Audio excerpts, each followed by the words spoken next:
नमस्कार। दिन भर की बड़ी खबरों में आपका स्वागत है। मैं हूं आपके साथ अंशिता। आज इस बुलेटिन में बात होगी विमान हादसे पर तेज हुई जांच की, एयर इंडिया के बड़े फैसले की, जानेंगे ईरान के हमले से कैसे मुश्किल में फंसा इजराइल, गजा पर मोदी सरकार के रुख से क्यों भड़की कांग्रेस, देखेंगे बिहार की सियासत में लालू यादव के बड़े दाव को, और बुलेटिन के आखिर में देखेंगे जाने माने कार्टूनिस्ट इरफान की किस खबर पर पड़ी तिरछी नजर। लेकिन दिन भर की तमाम बड़ी खबरों से पहले एक नजर आज की सुर्खियों पर। मणिपुर में सुरक्षा बलों ने तेज किया छापेमारी का अभियान। इम्फाल घाटी के 5 जिलों से 300 से अधिक राइफल समेत बड़ी मात्रा में हथियार और गोला बारूद बरामद। इजरायल और ईरान के बीच संघर्ष में भारत की एंट्री, विदेश मंत्री एस जयशंकर ने संभाला मोर्चा, दोनों देशों के विदेश मंत्रियों से की बात। अंतरिक्ष में जाने वाले AX-04 मिशन की लॉन्चिंग की नई तारीख का हुआ ऐलान। 19 जून को रवाना होगा अंतरिक्ष यान। भारतीय वायुसेना के पायलट शुभांशु शुक्ला भी होंगे अंतरिक्ष में रवाना। दक्षिण अफ्रीका ने जीती ICC test champions trophy. Final में ऑस्ट्रेलिया को 5 विकेट से हराया, 27 साल बाद जीती ट्रॉफी। ये तो थी सुर्खियां। अब बात आज की सबसे बड़ी खबर की। अहमदाबाद विमान हादसे की वजह अभी तक साफ नहीं हो पाई है। वैसे हादसे को लेकर सबसे ज्यादा सवाल विमान बनाने वाली कंपनी बोइंग पर उठ रहे हैं। इसी के चलते बोइंग भी इस मामले में जांच कर रही है। अमेरिका की तरफ से भी जांच में सहयोग दिया जा रहा है। इस बीच भारत सरकार की तरफ से भी जांच को लेकर कई कमेटियां बनाई गई हैं। कुल 8 एजेंसियां विमान हादसे की जांच कर रही हैं। हर एंगल से जांच हो रही है। तो अब तक विमान हादसे के लेकर तस्वीर कितनी हुई साफ, देखिए ये रिपोर्ट। 12 जून को हुए एयर इंडिया विमान हादसे का क्या कारण रहा, ये अभी तक साफ नहीं हो पाया है। हादसे को लेकर संदेह का दायरा बढ़ता जा रहा है। हादसे वाली जगह को नेशनल सिक्योरिटी गार्ड के हवाले कर दिया गया है। साथ ही नेशनल इन्वेस्टिगेशन एजेंसी की टीम भी जांच में जुट गई है। NIA की एंट्री होते ही अब इस बात का भी शक गहराने लगा है कि कहीं ये आतंकी हमला तो नहीं।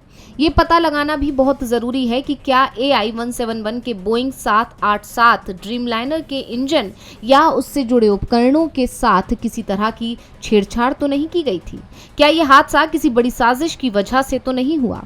क्या ये कोई आतंकी या अलगाववादी वारदात की घटना तो नहीं है। इस बीच हादसे को लेकर केंद्रीय नागरिक उड्डयन मंत्री राम मोहन नायडू ने कहा कि सरकार इसकी जांच के लिए एक उच्च स्तरीय समिति का गठन कर रही है। इस पैनल के लिए 3 महीने की समय सीमा तय की गई है। नायडू ने बताया कि विमान का ब्लैक बॉक्स शुक्रवार शाम 5 बजे मिल गया है और AIB की टीम फिलहाल इसे डिकोड कर रही है। दुर्घटना के दौरान वास्तव में विमान के साथ क्या हुआ, ये ब्लैक बॉक्स की डिकोडिंग के बाद ही पता चलेगा।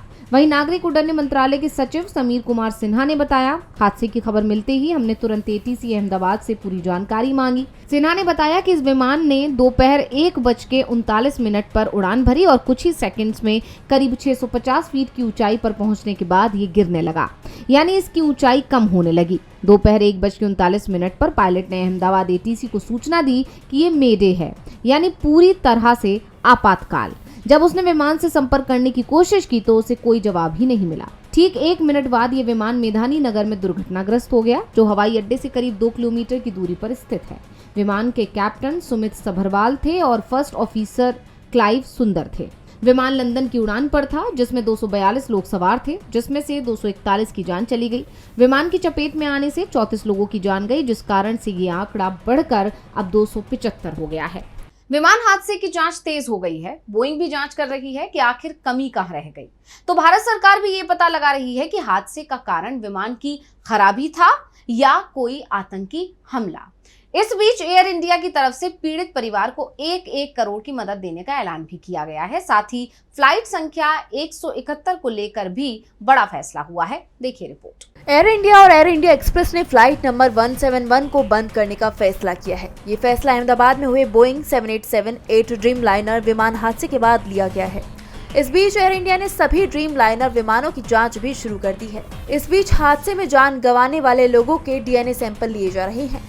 अहमदाबाद सिविल अस्पताल के deputy civil superintendent Rajnish Patel ने कहा, अब तक करीब 250 शवों का DNA सैंपल्स का क्रॉस वेरिफिकेशन हुआ है, जिसमें से 6 का DNA मैच हुआ है। 2 शव उनके परिवारों को सौंपे भी जा चुके हैं। पटेल ने बताया कि 8 घायलों का इलाज चल रहा है, इसमें 1 की हालत गंभीर है। सिविल अस्पताल में अब तक 270 से ज्यादा शवों का PM हो चुका है। हादसे में पूर्व CM विजय रूपाणी की भी जान गई है। इसे लेकर बीजेपी नेता भूपेंद्र सिंह चुड़ासमा ने कहा कि रूपाणी का अंतिम संस्कार राजकोट में किया जाएगा। डीएनए टेस्टिंग का परिणाम आने के बाद अंतिम संस्कार की तारीख तय होगी। विमान हादसे में लोगों के शरीर की पहचान करना मुश्किल हो गया है, जिसके चलते सरकार डीएनए की जांच कराने के बाद ही लोगों के परिजनों को शव सौंप रही है। इस बीच कांग्रेस नेता मल्लिकार्जुन खड़गे भी अहमदाबाद पहुंचे और उन्होंने पीड़ितों से मुलाकात की है। कांग्रेस ने सरकार से पीड़ित परिवारों की जल्दी से जल्द मदद करने की मांग की है। इस बीच 2 डॉक्टरों ने भी सुप्रीम कोर्ट में याचिका दायर की है। सीजीआई को पत्र लिखकर इस घटना का स्वतः संज्ञान लेकर जनहित याचिका के रूप में सुनवाई करने की मांग की है। डॉक्टरों ने सीजीआई से मांग की है कि केंद्र सरकार को पीड़ितों को जल्द से जल्द मुआवजा देने के निर्देशित करने व हादसे के कारणों का पता लगाने के लिए गहन जांच की मांग की है।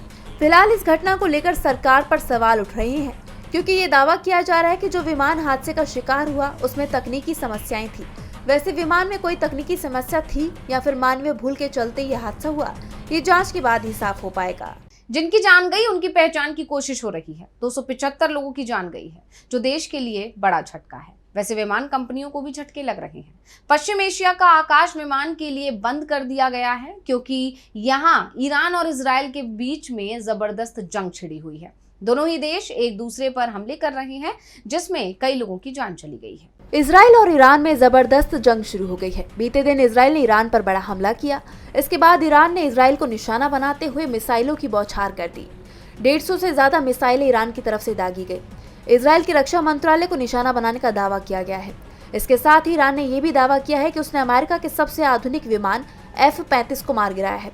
2 F-35 विमान गिराए गए हैं। ईरान ने यह भी दावा किया है कि उसने एक महिला पायलट सहित 3 इजरायली पायलटों को बंदी बनाया है। कई वीडियो सामने आए हैं जिसमें तेल अवीव में चारों तरफ धुआं उठता दिखाई दे रहा है।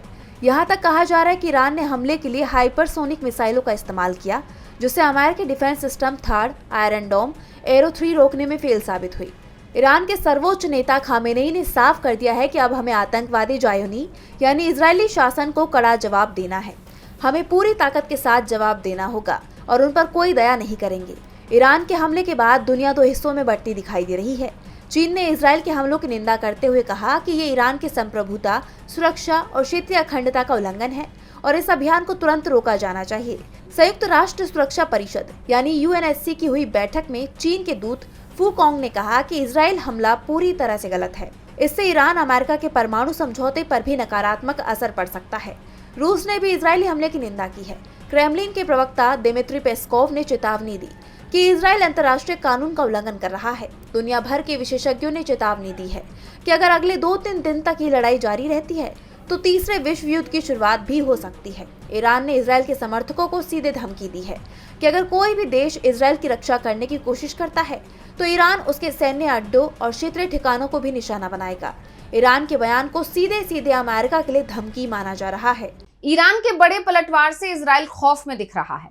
पूरे मामले में भारत के रुख पर भी सवाल है कि भारत किसका पक्ष लेगा, लेकिन अभी तक भारत का रुख तटस्थ ही रहा है, जिसे लेकर विपक्ष ने सवाल उठाए हैं। खासतौर पर जिस तरह से मोदी सरकार ने गजा को लेकर रुख दिखाया, उस पर कांग्रेस अध्यक्ष मल्लिकार्जुन खड़गे और प्रियंका गांधी ने मोदी सरकार को घेरा है। तो क्या कहा है कांग्रेस नेताओं ने, देखिए रिपोर्ट। कांग्रेस अध्यक्ष मल्लिकार्जुन खड़गे और महासचिव प्रियंका गांधी ने गजा में युद्ध विराम के लिए 12 जून को संयुक्त राष्ट्र महासभा में पारित प्रस्ताव पर भारत के परहेज को लेकर केंद्र सरकार की कड़ी आलोचना की है।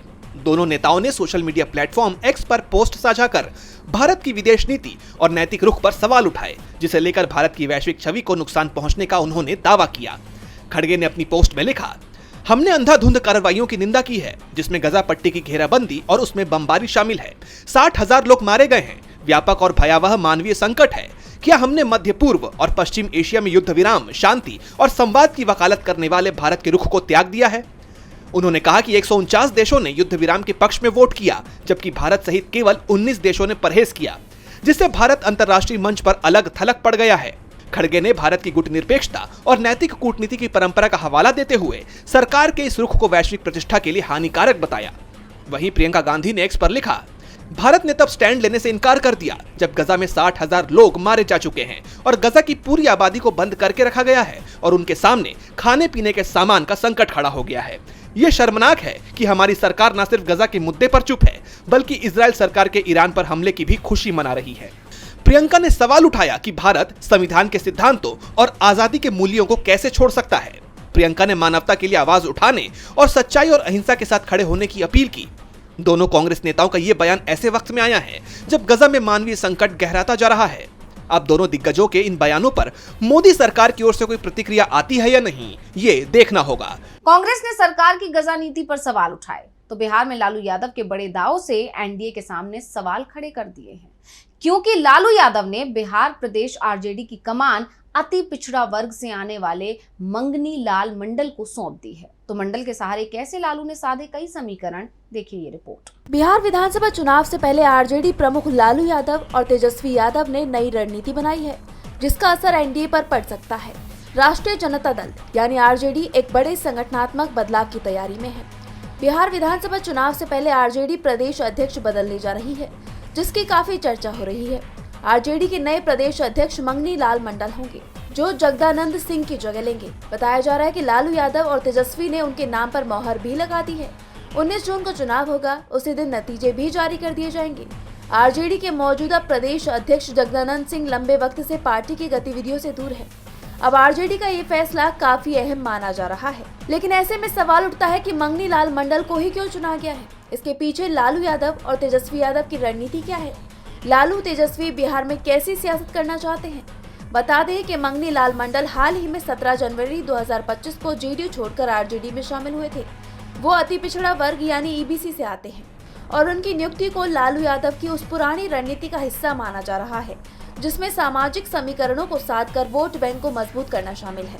लालू यादव इसके जरिए वोटरों को साधने की कवायद में है, जिससे विधानसभा चुनाव में आरजेडी को मजबूती मिलेगी और मंगनी लाल मंडल का सामाजिक आधार आरजेडी के लिए बड़ा सियासी हथियार साबित हो सकता है।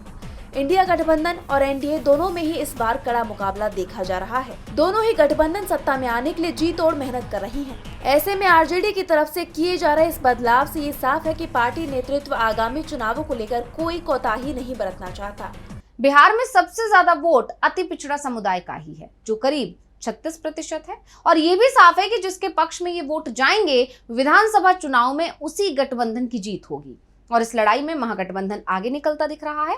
बिहार विधानसभा के चुनाव इसी साल नवंबर में होने हैं और उससे पहले महाराष्ट्र में निकाय चुनाव हो सकते हैं। चुनाव को लेकर शरद पवार की एनसीपी ने बड़े संकेत दिए हैं। तो क्या है पवार की पार्टी की रणनीति, देखिए ये रिपोर्ट। महाराष्ट्र में होने वाले स्थानीय निकाय चुनावों की सरगर्मी शुरू हो चुकी है। सभी राजनीतिक दल अपनी रणनीति बनाने में जुट गए हैं।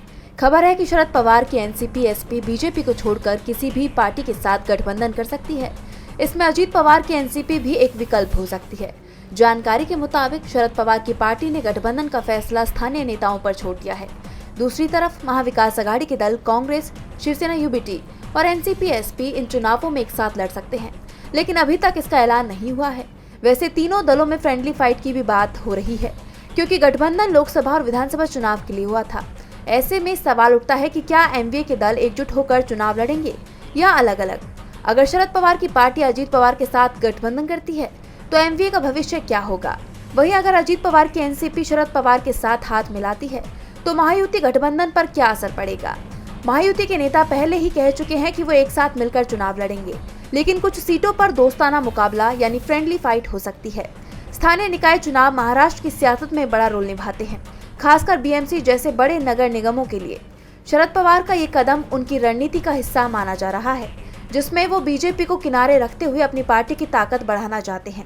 आने वाले दिन बताएंगे कि ये सियासी समीकरण कैसे बदलते हैं और कौन से गठबंधन बनते हैं। महाराष्ट्र निकाय चुनाव की तैयारियां तेज हो चुकी हैं। ऐसे में बीजेपी की तरफ से हिंदुत्व के मुद्दे को धार देने की कोशिश शुरू कर दी गई है।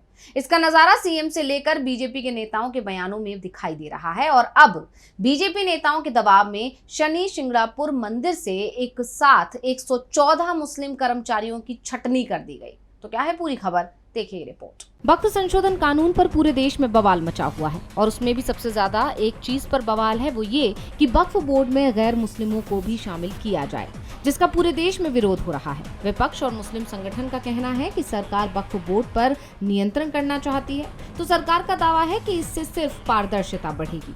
लेकिन अब एक ऐसा मामला सामने आया है जिसने सरकार की पोल खोल कर रख दी है, सरकार की दोहरी राजनीति पर सवाल खड़े कर दिए हैं। दरअसल अहिल्यानगर में शनि शिंगणापुर मंदिर है। इस मंदिर के ट्रस्ट ने हाल ही में 167 कर्मचारियों को नौकरी से निकाल दिया। ट्रस्ट ने अपने इस कदम को लेकर कहा कि ये कार्रवाई अनुशासनात्मक कारणों से की गई है। मिली जानकारी के मुताबिक जो कर्मचारी निकाले गए हैं उनमें से 114 यानी 68% मुस्लिम हैं। श्री शनेश्वर देवस्थान ट्रस्ट ने कर्मचारियों को निकालने का कारण काम में लापरवाही और लंबी छुट्टी बताया है, जबकि जानकारों का कहना है कि ये कार्रवाई एक हिंदू संगठन की धमकी के बाद की गई है। बता दें कि सकल हिंदू समाज नामक एक संगठन ने 14 जून को मंदिर में काम करने वाले गैर हिंदुओं को हटाने की मांग की थी। भाजपा के आध्यात्मिक समन्वय मोर्चा के प्रमुख आचार्य तुषार भोसले ने ये धमकी दी थी और उनकी धमकी का असर हुआ कि ट्रस्ट की एक आपात बैठक बुलाई गई और 167 कर्मचारियों को निकालने की प्रक्रिया शुरू हो गई। ट्रस्ट के इस फैसले के बाद आचार्य तुषार भोसले ने कहा कि शनि शिंगणापुर मंदिर में मुस्लिम कर्मचारियों की नियुक्ति के विरोध में हिंदू समाज ने भव्य मोर्चा निकाला था। इस मोर्चे का दबाव इतना प्रभावी रहा कि मंदिर प्रशासन को झुकना पड़ा। इसके बाद इस मामले ने राज्य में धार्मिक आधार पर रोजगार और मंदिरों में समावेशिता को लेकर बहस छेड़ दी है। कुछ संगठनों ने बर्खास्तगी को पूर्व नियोजित और पक्षपाती बताया है, जिसके बाद से सरकार सवालों में घिर गई है। और बुलेटिन के आखिर में देखेंगे जाने माने कार्टूनिस्ट इरफान की किस खबर पर पड़ी तिरछी नजर।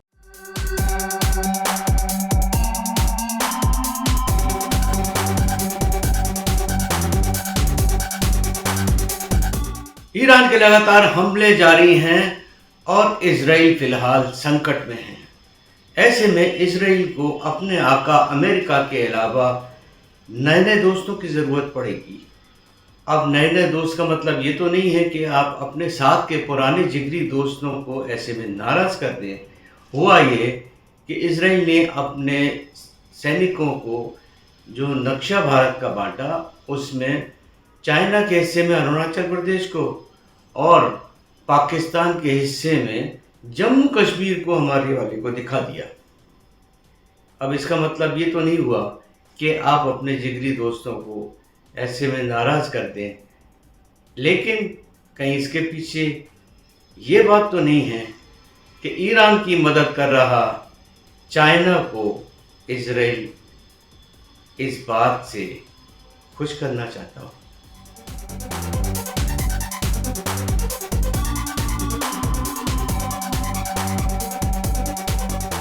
बहुत बहुत शुक्रिया इरफान जी। तो आज इस बुलेटिन में इतना ही। आप देखते रहिए डीवी लाइव। नमस्कार।